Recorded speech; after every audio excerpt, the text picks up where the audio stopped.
Act 2, Scene 1, Gloucester's Castle.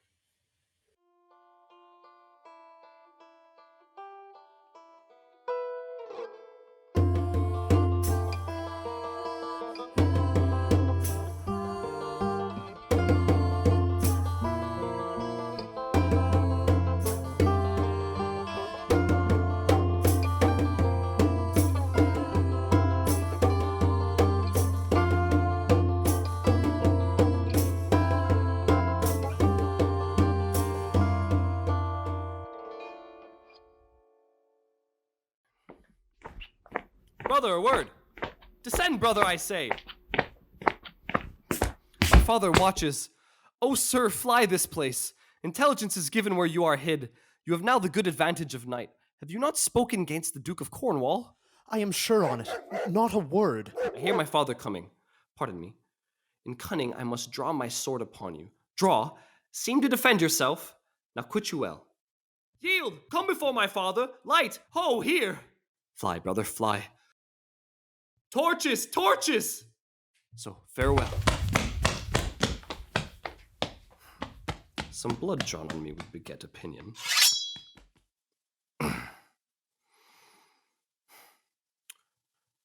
Of my more fierce endeavor, I've seen drunkards do more than this in sport. Father!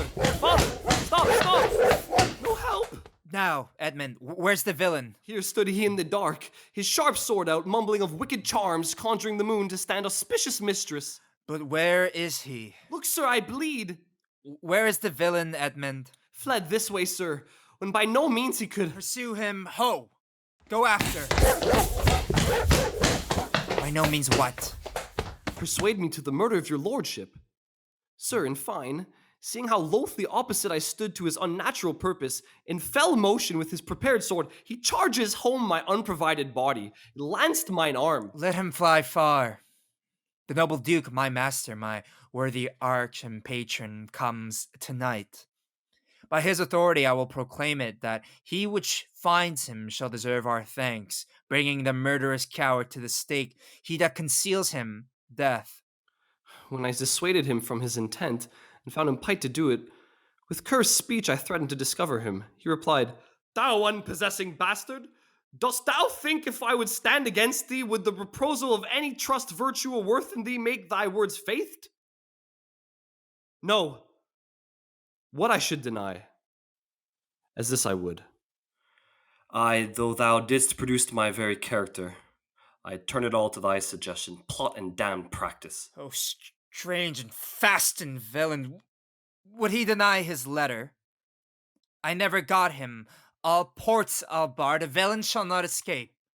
The Duke must grant me that. Besides, his picture I will send far and near, that all the kingdom may have the due note of him, and of my land, loyal and natural boy. I'll work the means to make thee capable.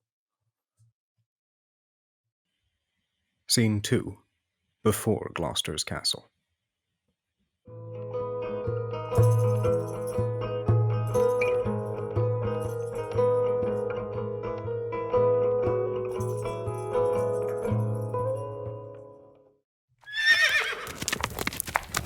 Good dawning to thee, friend. Art of this house? Aye, Where may we set our horses?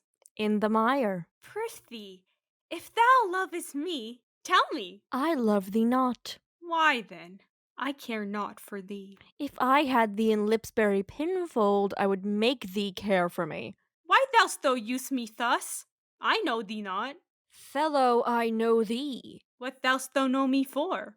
A knave, a rascal, an eater of broken meats, base, proud, shallow, beggarly, three-suited, 100-pound filthy, worsted-stocking knave, lily-livered, action-taking knave, a whoreson, glass-gazing, super-serviceable finical rogue, one trunk inheriting slave, one that wouldst be a bawd in way of good service, and art nothing. but the composition of a knave, beggar, coward, pander, and the son and heir of a mongrel bitch. One whom I will beat into clamorous whining if thou deniest the least syllable of thy addition. Ah! Away! I have nothing to do with thee. Draw, you rascal! You come with letters against the king. And take Vanity, the puppet's part against the royalty of her father. Draw, you rogue, or I'll so carbonado your shanks. Draw, you rascal, come your ways. Help! Paul! Murder! Help! Ha! Strike, you slave! Stand, rogue, stand! Ugh! You neat slave, strike! Ha! Help! Paul! Murder! Murder! Weapons, arms. What's the matter here? Keep peace upon your lives. He dies that strikes again. What is the matter? The messengers from our sister and the king. What is your difference? Speak. I am scarce in breath, my lord. Speak yet. How grew your quarrel? This ancient ruffian, sir, whose life I have spared at suit of his grey beard. Thou whoreson Zed, thou unnecessary letter. Peace, sirrah, you beastly knave. Know you no reverence? Yes, sir, but anger hath a privilege. Why, art thou mad, old fellow? How fell you out? Say that. Nor contraries hold more antipathy than I in such a knave. Why dost thou call him a knave? What's his offense? His countenance likes me not. No more, perchance, does mine, nor his, nor hers. Sir, 'tis my occupation to be plain. I have seen better faces in my time than stands on any shoulder than I see before me at this instant. What was the offense you gave him? I never gave him any. It pleased the king, his master very light, to strike at me upon his misconstruction, when he, conjunct and flatter in his displeasure, trip me behind, being down, insulted, railed, and put upon him such a deal of man that worried him, got praises of the king, for him, a tempton who was self-subdued, and in the fleshment of this dread exploit, drew on me here again. Fetch forth, stocks, you stubborn ancient knave, you reverend braggart. We'll teach you. Sir, I am too old to learn. Call not your stocks for me. I serve the king, on whose employment I was sent to you. You shall do small respect, show too bold malice against the grace and person of my master, stalking his messenger. Fetch forth the stocks. As I have life and honor, there shall he sit till noon. Till noon, till night, my lord, and all night too. Why, madam, if I were your father's dog, you should not use me so. Sir, being his knave, I will. This is a fellow of the selfsame color our sister speaks of. Come, bring away the stocks. Let me beseech your grace not to do so. His fault is much, and the good king his master will check him for it. Your purposed low correction is such as basest and contemptuous wretches for pilferings and most common trespasses are punished to it. The king must take it ill that he so slightly valued in his messenger should have him thus restrained. I'll answer that. Put in his legs. My sister may receive it much worse, to have her gentleman abused, assaulted for following her affairs. Come, my good lord, away. I am sorry for thee, friend. 'Tis the Duke's pleasure, whose disposition all the world well knows, will not be rubbed nor stopped. I'll entreat for thee. Pray, do not, sir. I have watched and travelled hard. Some time I shall sleep out. The rest I'll whistle. A good man's fortune may grow at its heels. Give you good morrow. The Duke's to blame in this. 'Twill be ill taken. Scene 3. A wood.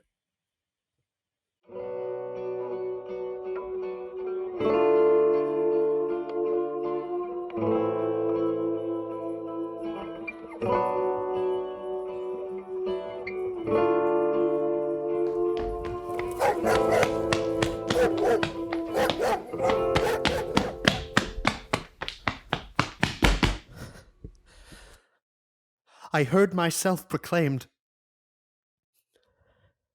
and by the happy hollow of a tree escaped the hunt. No port is free. No place that guard and most unusual vigilance does not attend my taking. Whiles I may scape, I will preserve myself, and am bethought to take the basest and most poorest shape that ever penury in contempt of man brought near to beast. My face I'll grime with filth, blanket my loins, elf all my hair in knots, and with presented nakedness outface the winds and persecutions of the sky. The country gives me proof and precedent of bedlam beggars who, with roaring voices, strike in their numbed and mortified bare arms pins, wooden pricks, nails, sprigs of rosemary. And with this horrible object, from low farms, poor pelting villages, sheepcotes, and mills, sometime with lunatic bands, sometime with prayers, enforce their charity. Poor Turlygod! Poor Tom! That's something yet. Edgar, I nothing am. Scene 4. Before Gloucester's castle. Kent in the stocks.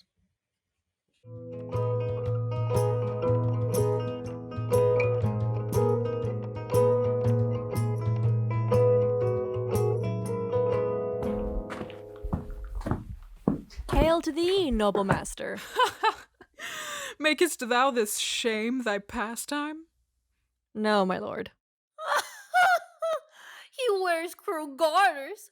Horses are tied by the heads, dogs and bears by the neck, monkeys by the loins, and men by the legs.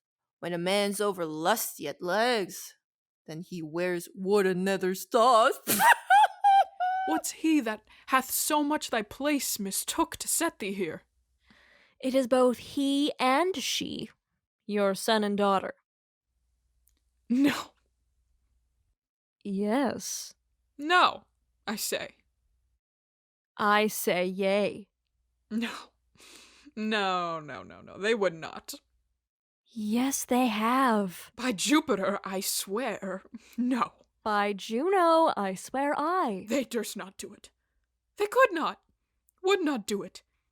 'Tis worse than murder to do upon respect such violent outrage.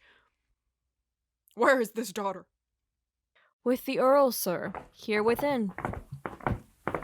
Good morrow to you both. Hail to your grace. I'm glad to see your highness. Regan, I think you are. I know what reason I have to think so. If thou shouldst not be glad, I would divorce me from thy mother's tomb, sepulchring an adulteress. Beloved Regan, thy sister's not. Oh, Regan, she hath tied sharp-toothed unkindness like a vulture here. I can scarce speak to thee. Thou'lt not believe without depraved equality. Oh, Regan. I pray you, sir, take patience. I have hope. You less know how to value her desert than she to scant her duty. My curses on her! Oh, sir, you are old. Nature in you stands on the very verge of her confine. You should be ruled and led by some discretion that discerns your state better than you yourself. Therefore, I pray you that to our sister you do make return. Say you have wronged her, sir. Ask her forgiveness? Do you but mark how this becomes the house? Dear daughter, I confess that I am old. Age is unnecessary. On my knees I beg that you'll vouchsafe me raiment, bed, and food. Good sir, no more. These are unsightly tricks. Return you to my sister. Never, Regan. She hath abated me of half my train, looked black upon me, struck me with her tongue, most serpent-like upon the very heart. All the stored vengeances of heaven fall on her in grateful top. Strike her young bones, you taking airs, with lameness. Who comes here? Oh, heavens, if you do love old men, if your sweet sway allow obedience, if yourselves are old, make it your cause, send down and take my part. Art not ashamed to look upon this beard? O Regan, wilt thou take her by the hand? Why not by the hand, sir? How have I offended? All's not offense that indiscretion finds in dotage terms so. Oh, sides, you are too tough. Will you yet hold? How came my man in the stocks? I set him there, sir. You? Did you? I gave you all. And in good time you gave it. Hear me, my lord. What need you 25, 10 or 5, to follow in a house where twice so many have a command to tend you? What need one? Oh, reason not the need. Our basest beggars are in the poorest things superfluous. Allow not nature more than nature needs. Man's life's as cheap as beasts. Thou art a lady, if only to go warm or gorgeous. Why, nature needs not what thou gorgeous wearest, which scarcely keeps thee warm. But for true need, you heavens, give me that patience I need. You see me here, you gods, a poor old man, as full of grief as age, wretched in both. If it be you that stir these daughters' hearts against their father, fool me not so much to bear it tamely. Touch me with noble anger, and let not women's weapons, water drops, stain my man's cheeks. No, you unnatural hags, I will have such revenges on you both that all the world shall. I will do such things. What they are yet I know not, but they shall be the terrors of the earth. You think I'll weep? No, I'll not weep. I have full cause of weeping. But this heart shall break into 100,000 flaws, or ere I'll weep. Oh, fool, I shall go mad. Let us withdraw. 'Twill be a storm. This house is little. The old man and his people cannot be well bestowed. 'Tis his own blame, hath put himself from rest, and must needs taste his folly. Where is my lord of Gloucester? Follow the old man forth. He's returned.